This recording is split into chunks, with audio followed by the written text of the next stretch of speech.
Hello, I'm Ricky.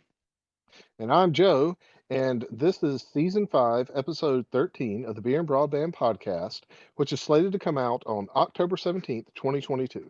And today we're going to start talking about a carbonated mead called Mango Sorbet by B Nektar. It is a 6% ABV mead, so closer to a beer or cider, and it is mango mead with a hint of black pepper. I don't know if Ricky's had a sip yet, so I'm Yeah, I've had about a to couple. sip mine. This is actually Okay. not bad. Um, I'll say it's a little one note. It's just kind of sweet, got a little bit of mango. You Hmm. don't really taste the peppercorn. Um, if the ingredient list on the back is actually reflective of the recipe, it's a very simple mead. It's just honey, Yep. water, and then the mango juice. Probably some in, well, maybe not that much in primary. At 6%, there's not a lot of sugar going into this. So maybe they just back No. sweeten it with mango. It's not bad though. I mean, it's not complex, but it does taste good. Like in terms of something I could buy a 6 pack of, put it in my fridge, and me and my wife would both drink it. This is pretty high up on the list. All right. So I have made a mango mead before, and I it's not my favorite. I don't love this one. It's not bad. It's more like a cider. It's a little bit more mango-y than my other mead was, and I think it's because it has more sugar in it. But I do taste the black pepper in it. And I think it's because I know what the other mango mead tastes like versus this, if that makes sense. Maybe. I mean, Uh, they even say on the tin, a hint of. So it's not a very powerful flavor. no, it's I'll not. say, It is at the very end, there is a little bit of a tingle that you get. And that sensation plus this kind of almost earthy flavor that you normally get from honey is generally what I get from black pepper or cardamom. Cardamom's a little bit less and has a little bit more pungent note to it than black pepper generally does.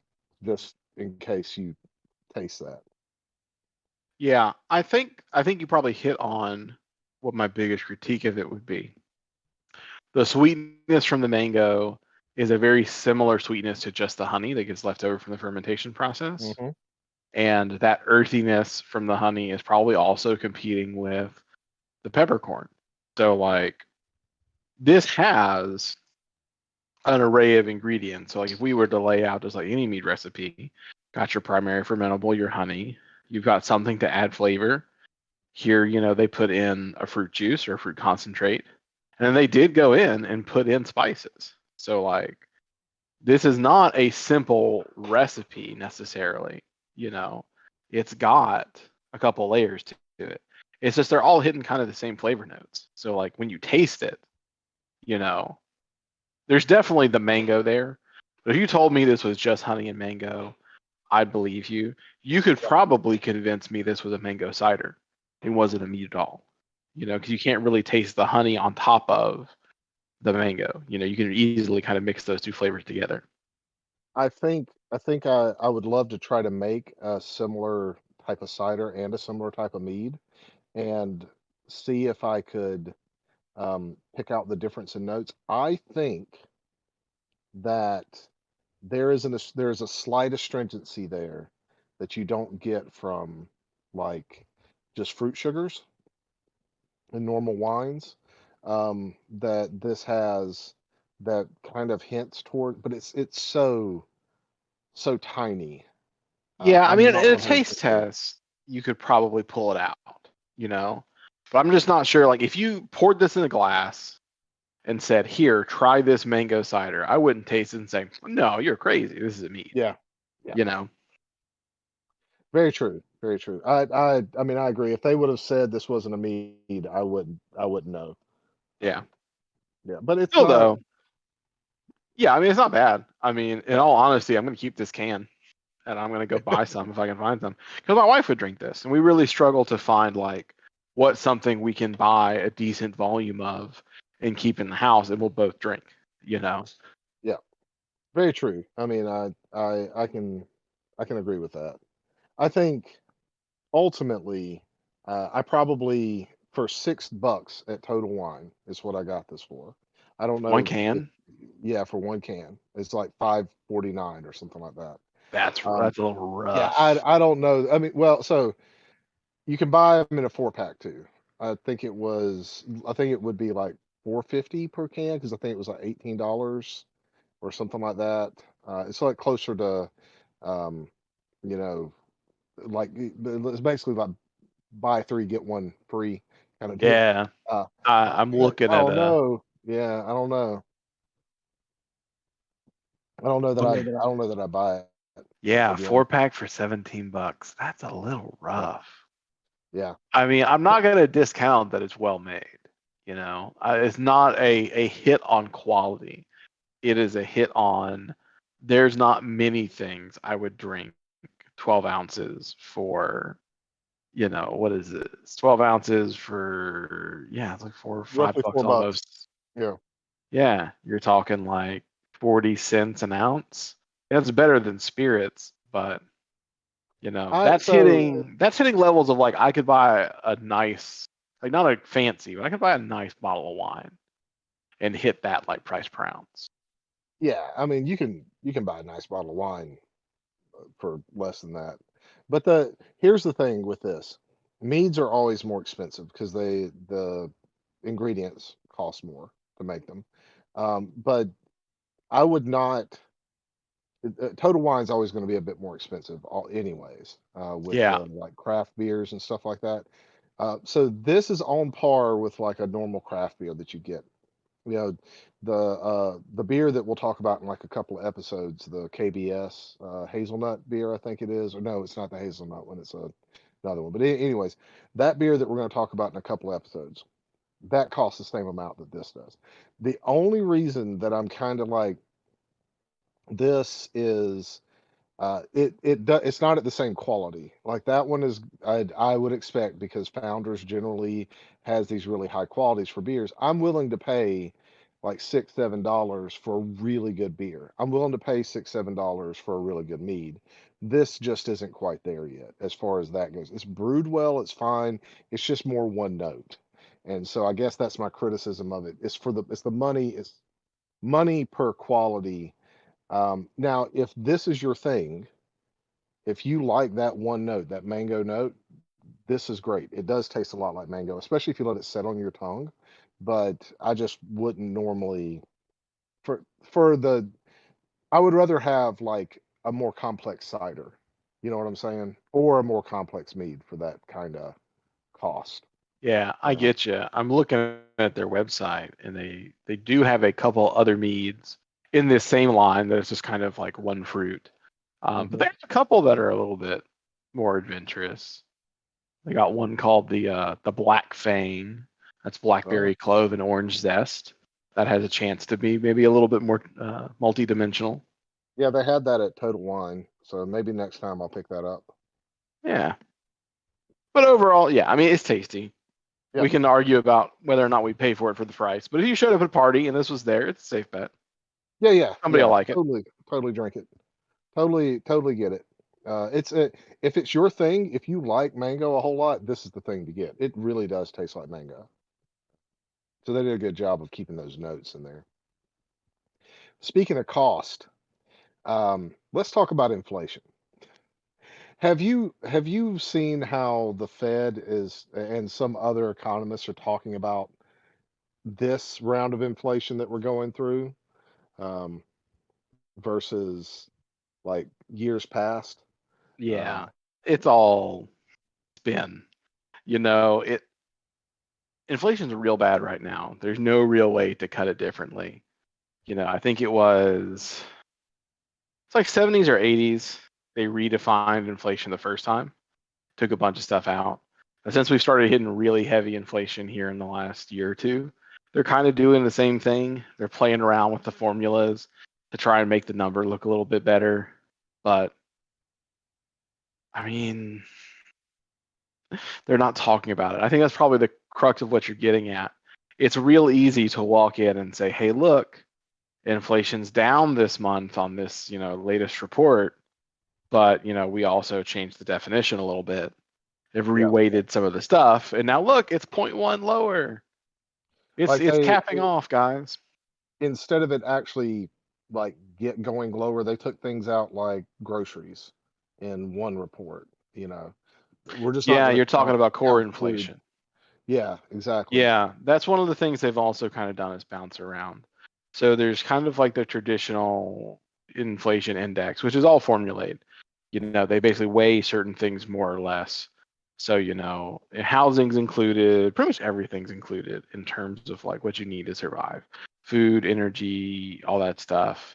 And they play around a little bit with what the source of their number is, like the average home price. That was when inflation first started getting kind of marked up, and they're like, "Oh, homes are only up, a couple percent." And people are like, "What are you talking about? Housing's gone up 25% where I Yep. live. So where are you getting Yep. your housing numbers?"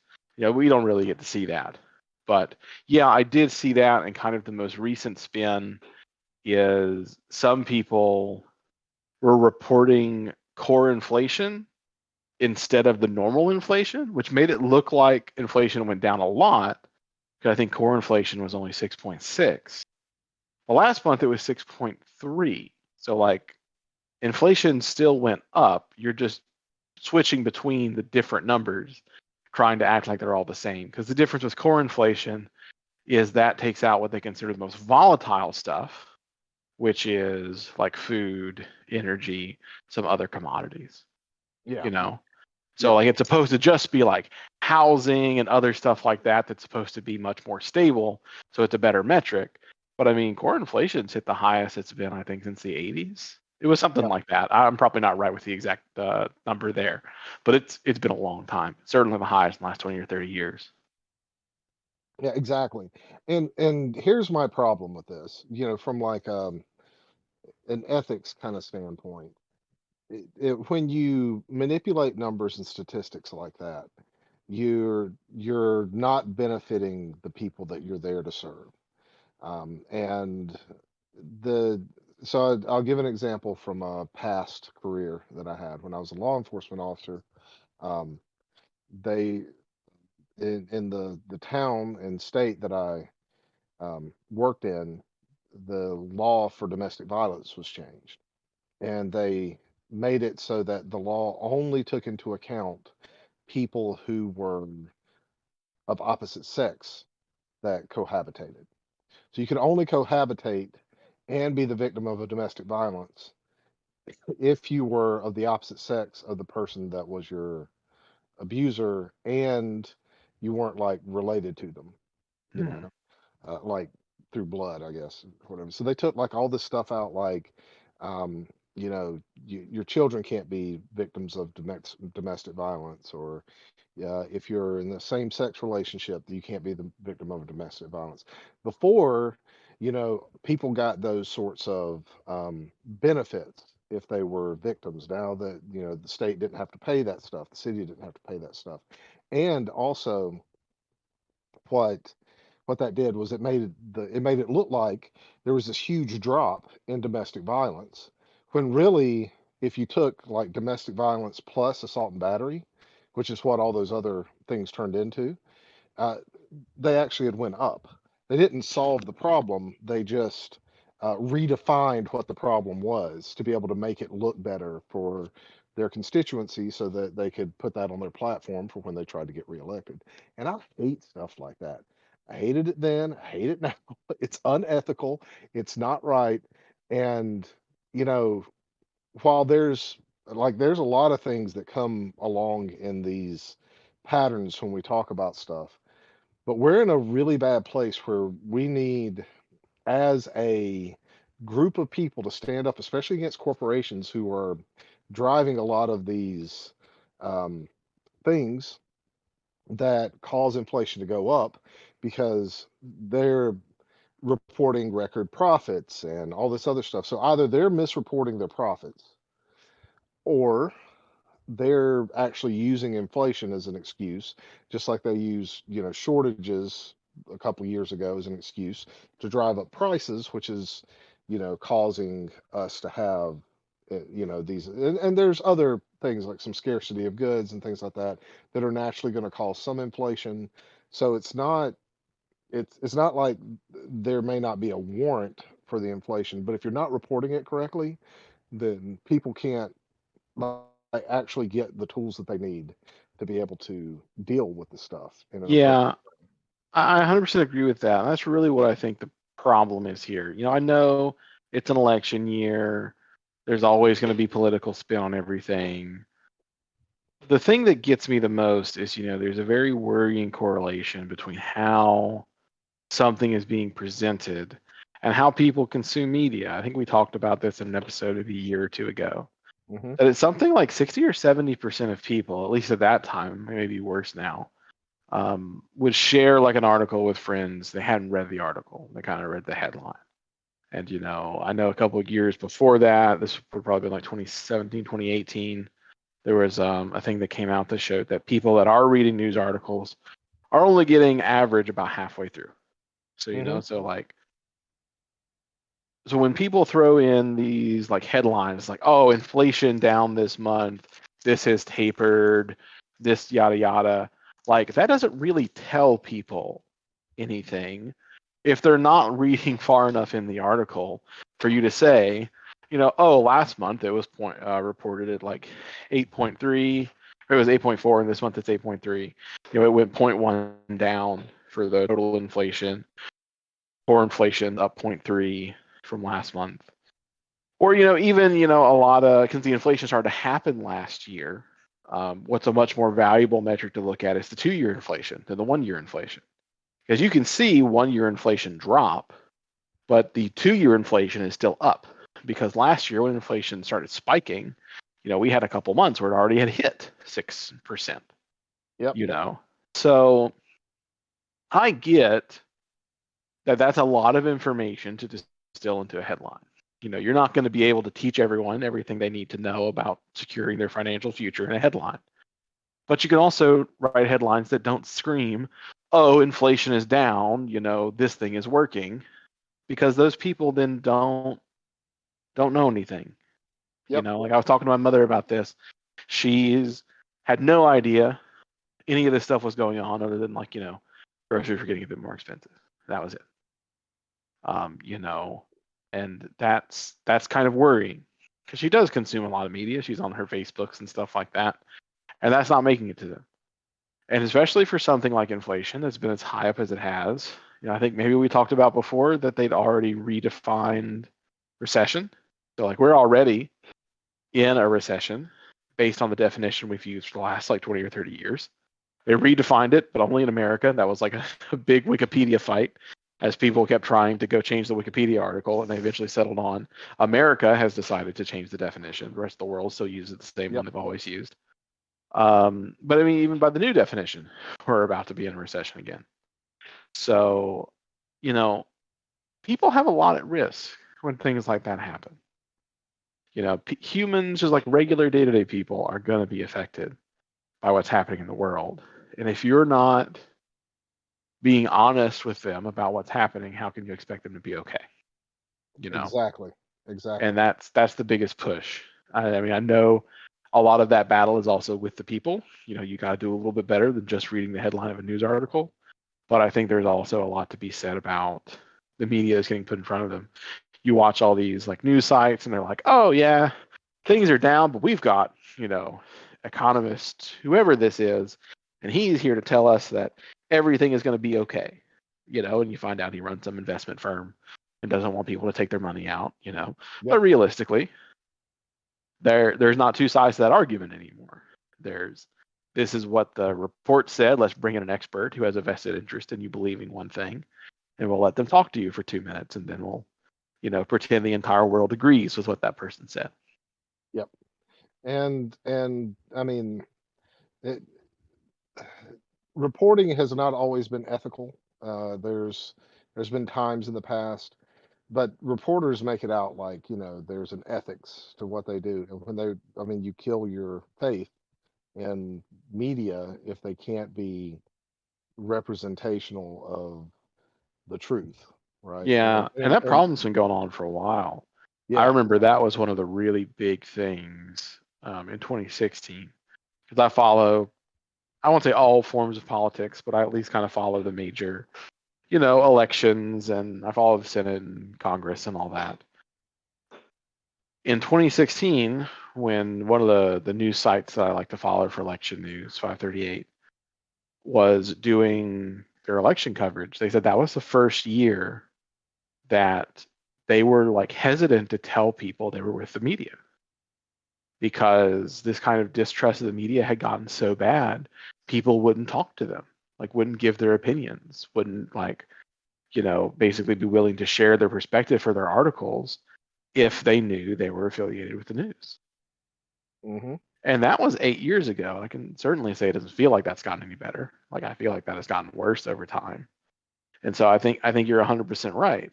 At some level, there are certain groups of people that just don't really trust mainstream media anymore.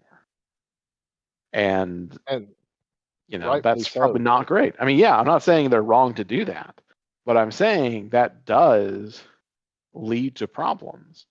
When you It can't absolutely does. trust, when you can't trust news and information being shared, then what does that leave you with? At some point, what has, I think, really been the great benefit of the last 100 years, freedom of information around people, that information is no longer trusted, then, how are we keeping our lives in perspective with the rest of the world? Like, how can I be an informed person and make informed decisions in my life if I can't trust the most common sources of information? Yeah, and especially when you have them fighting against one another and Oh they're yeah. polarized. Yeah, you can't you can't trust. And then I mean, you shouldn't trust anyways, but you can't even find information that gives you a positive, or positive is probably not the right word, an informed set of information. You can't find an informed set of information that can give you enough to really educate yourself.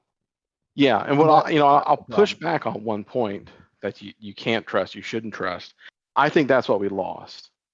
And I think that was something that was incredibly valuable because, there was a time, I mean, I was alive for it, that if you went and you got information off of an academic source or a government source or something like that, there was a set of standards perceived to be in place Yes. that could tell you, okay, this is authoritatively correct information. So when I want to sit down and I want to learn about, biology or chemistry or something like that, and a study got published from this place, I know that this is well researched and accurate information. Because the layperson trying to educate themselves, does not have the like experience and background of knowledge to make those decisions on their own. That's the whole point of why you have people who specialize in types of information, so that they can, discover what they discover and share it with everybody else. And I feel like we've lost that ability to openly share because enough information has been like pushed out and then shown to be false or shown to be spun or something like that, that you read some of these sources now and you're like, okay, but is that actually true? Like, this thing I'm reading about this thing that's happening somewhere else in the world, is that actually a non-biased opinion? Or do you just want me to think that's what's happening somewhere because that fits whatever the agenda for your organization is? Exactly. And I think, well, I know, like when you were saying, like, I'm gonna push back on that point. The we're saying the same thing. We Uh, are, yeah. It you was just you that one little you, nitpick on the word that you can't trust, and I think well, I think you should be able to trust, but just right now something has happened in the world that, there's people posting quote unquote trustworthy information, but they're just not trustworthy people. yeah, let me define what I meant by that. You should be able to look at a pattern of behavior that a source has given you and the credentials of a source and be able to say that is a source that I can believe is telling me information that is correct. When I say that that you shouldn't be able to trust. What I mean is you shouldn't just be able to, without verifying that information, just say, okay, that is, the source. You don't have to be an expert, but you should be able to do some research into their qualifications and stuff like that, and it not fall apart. And right now, that's not the situation that we're in. Yeah. You might have some qualifications, but either someone, because they want to or feel like they need to, will just kind of tear apart those arguments and credentials that people have, and you don't know then that that standard is true. I mean, imagine what would happen, and some people do this, right? If a group of people say, the standard for copper cabling in a building is is not something that you can believe, and these are the reasons that you can't do that. And whether that is factual or not, they throw that out there as it's fact, and they like give themselves a set of false credentials. And then because of the way that the media, represents that stuff, they just spout that back out there. The damage that that would do is that you would either get stuff that is incorrectly wired and people will start getting electrocuted, or you get like bad wiring that causes like harm to businesses and stuff like that. So like you can harm things on like many different levels by doing this sort of shoddy workmanship. That's what I'm like meant by you can't trust. It's not that you shouldn't be able to find out this information. It's that now you can't do that because so many people are throwing stuff back and forth and just invalidating each other over and over and over I again. get you. And I think there has been a shift to that area. Investigative journalism really as a thing has kind of gone away, where it used to be, hey, we're trying to find the answer to something. We're going to go interview as many people as we can, and we're going to try and find the commonalities for you, and we're going to try and present to you a non-biased view of whatever topic it is. And Hmm. nowadays, I think a lot of media is more, hey, this is a topic people are interested in. We're going to bring somebody in to talk about it. This is their opinion on it. And so Yeah. that level of, hey, are we going to do the digging and try and find the truth, or are we just being a mouthpiece that you can go find your own truth? That has really shifted.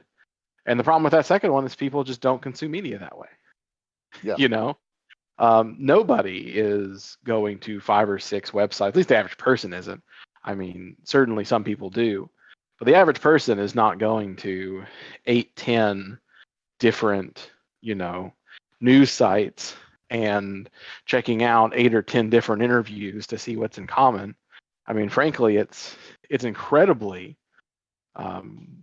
obvious if you go through like a bunch of different websites that generally one or two news places will do an interview, and then those same interviews will get rehosted to a bunch of different sites. You could go read, New York Times and, Wall Street Journal, and you could go get the Washington Post, and they're all like, oh man, these are all like in consensus.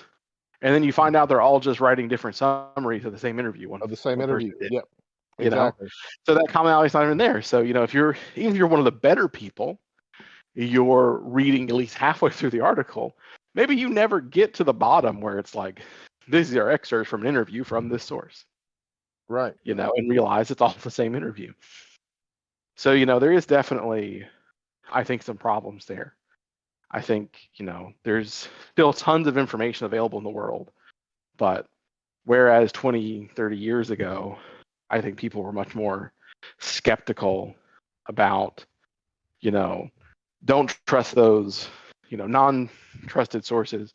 Trust these sources. Those trusted sources aren't really trustworthy anymore.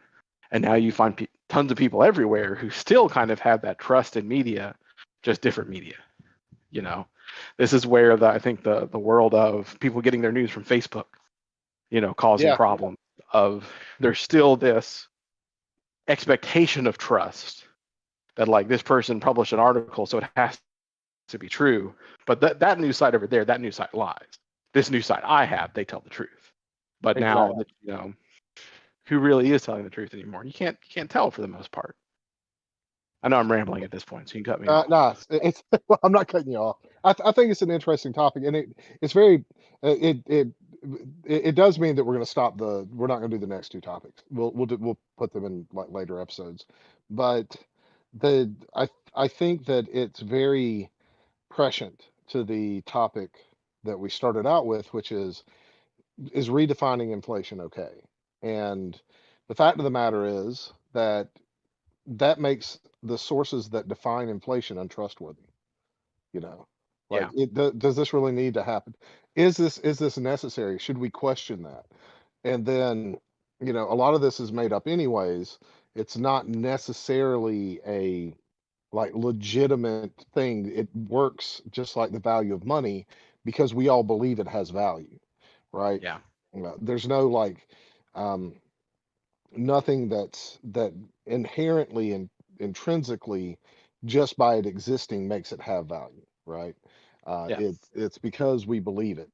So this is the same sort of thing. Because we believe these things are true, they actually have power over us. Because we believe that inflation is a thing that's necessary, it it becomes a thing that's necessary. And so on and so forth like that. Anyways, Ed, I think we got our point across. So I'm gonna call it the end of the episode. So this has been season 5, episode 13 of the Beer and Broadband podcast. We appreciate you guys listening. Would love to hear some feedback about what you think about like redefining inflation and economics, especially in America. But otherwise, thanks so much for listening, and we'll catch you next time.